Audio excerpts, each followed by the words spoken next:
3 weeks after this conversation, the person on the call got their first 25 sales a day, starting from nothing. 4 weeks after this conversation, he had his first 100 sale day. Things are happening fast, ladies and gentlemen. And in this episode, you're going to hear a consulting call that I had with Marwan inside of the 1%, who was just getting ready to launch his new brand. He's had some success in the past, but he says he left a ton of money on the table because he didn't know about this kind of stuff.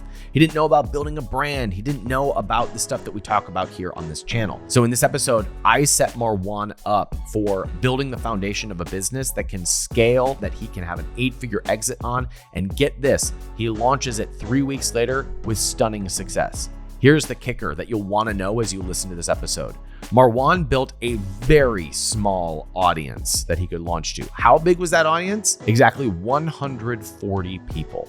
And with that 140 people, that was enough for him to smash a launch, get to 25 sales a day, and have his first 100 sale day. This is what we teach inside the 1%. You need a tiny little audience to launch to. And if you do that, it gives you the momentum and the cash flow to get something off the ground. You do not need to wait 6 months for your first sale.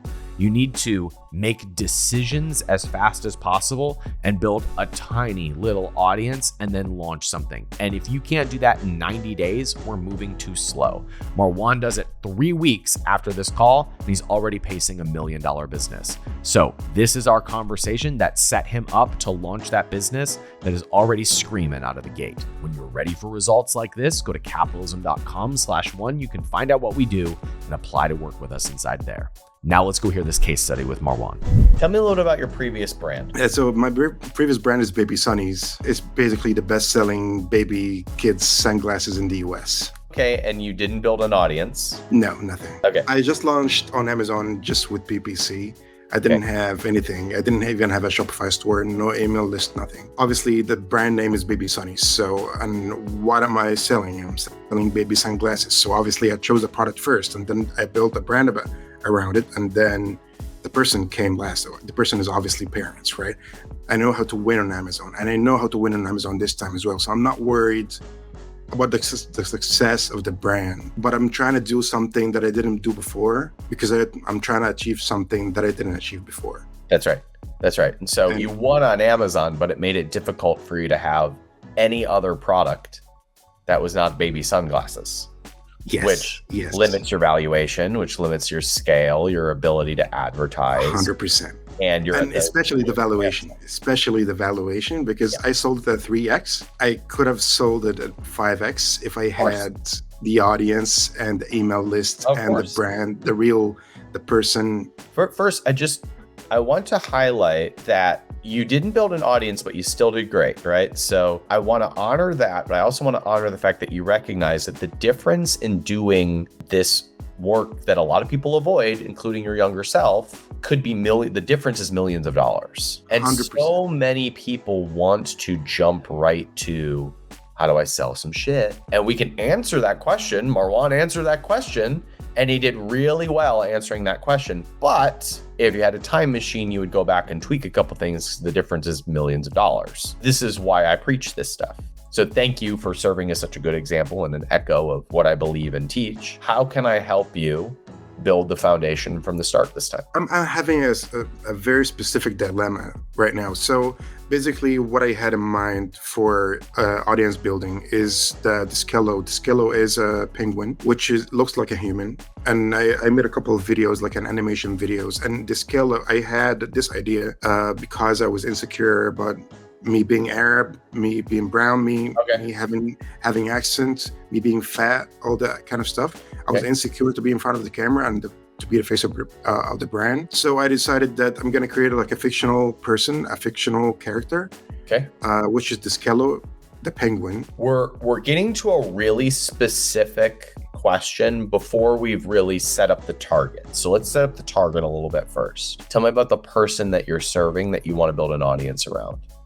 Yeah, so my person is a person who works from home that is getting a little bit more conscious about their health and Love their it. posture Love and it. basically their posture and their ergonomics around the home office. So I'm also my person doesn't work from bed or sofa, so they have a dedicated desk or Okay. at least a bench or table that they work on, like a specific dedicated place that they work on. So from like a branding perspective, in the last 3 years, 1 billion people work from home that didn't previously work from home.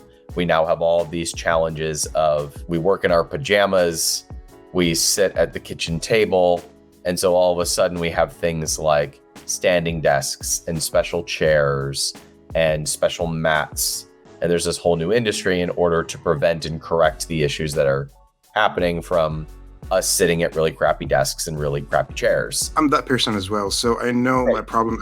I know my lower back pain. I know my wrist pain. I know all the kind of shit that I got after working 4 years from home with kids, with the wife, with everything. And I kind of know the pain points because I've been there. So I kind of know what products. I already have like 12, 15 products that I'm going to launch. And then I'm having also new ideas.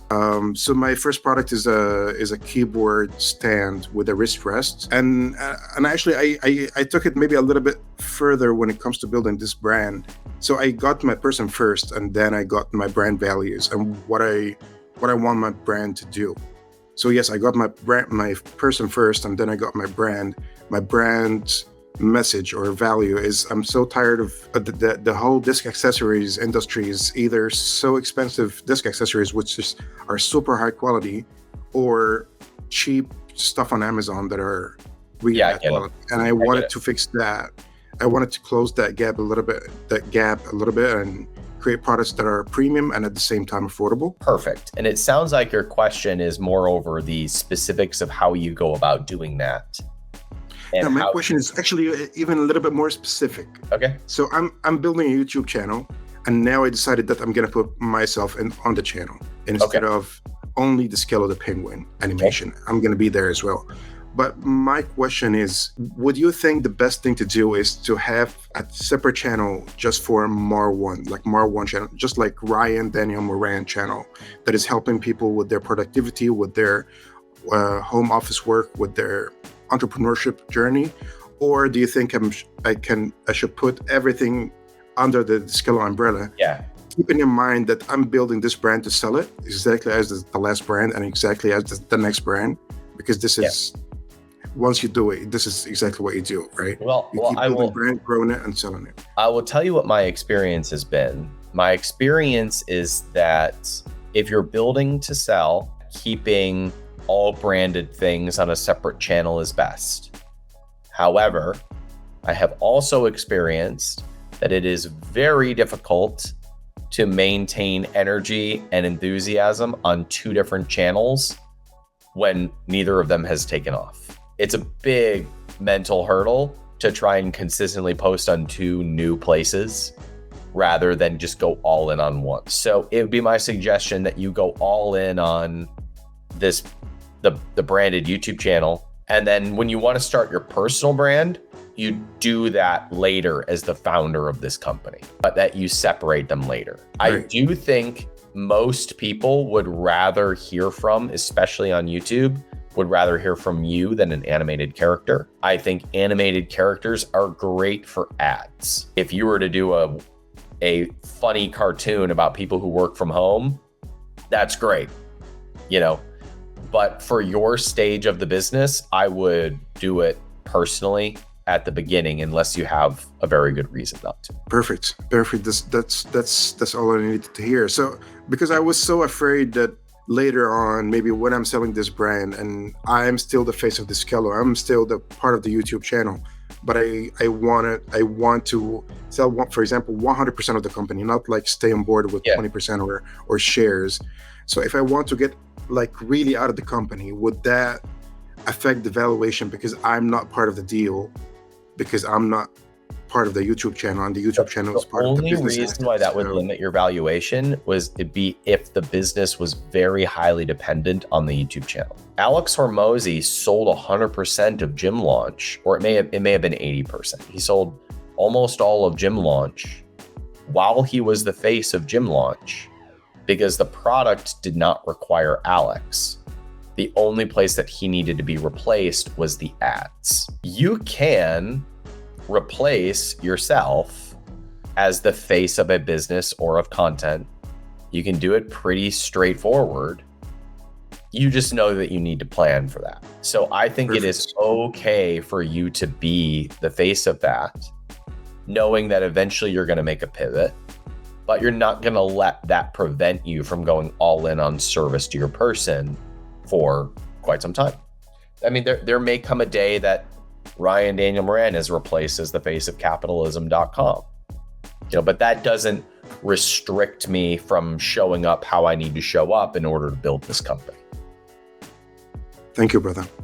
I really appreciate it. That's a lot of clarity, and that's exactly what I needed. Thank you. Has the brand launched yet?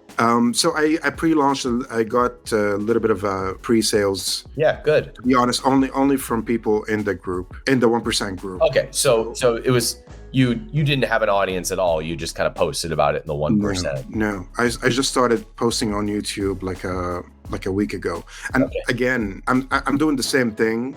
Again, launching on Amazon with the numbers, with the data. Yeah, this is what you should do. I'm going to be the best seller. I'm going to send screenshots, and it's $1 million business from days. Yeah. I think it's going to be from day 4 or 5. Yeah. You're going to reach that $3,000, $4,000 a day. So that's what I do.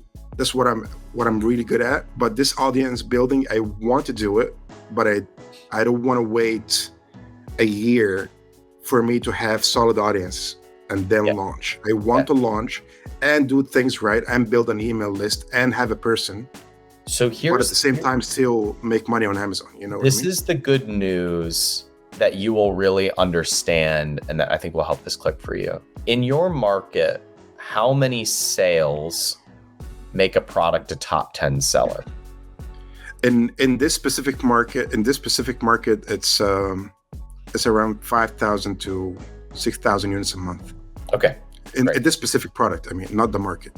Yeah. Just this product. To be like the number one seller. So a few hundred puts you in the top 10, top 15, at least short term. I mean, I'm gonna be the number one from. Oh yeah. I just mean that in the beginning stages, you only need a few hundred people in order to have review velocity, to give the algorithm what it wants, to come out of nowhere and be in one of the top 10, which feeds the algorithm, makes your PPC ads convert quicker.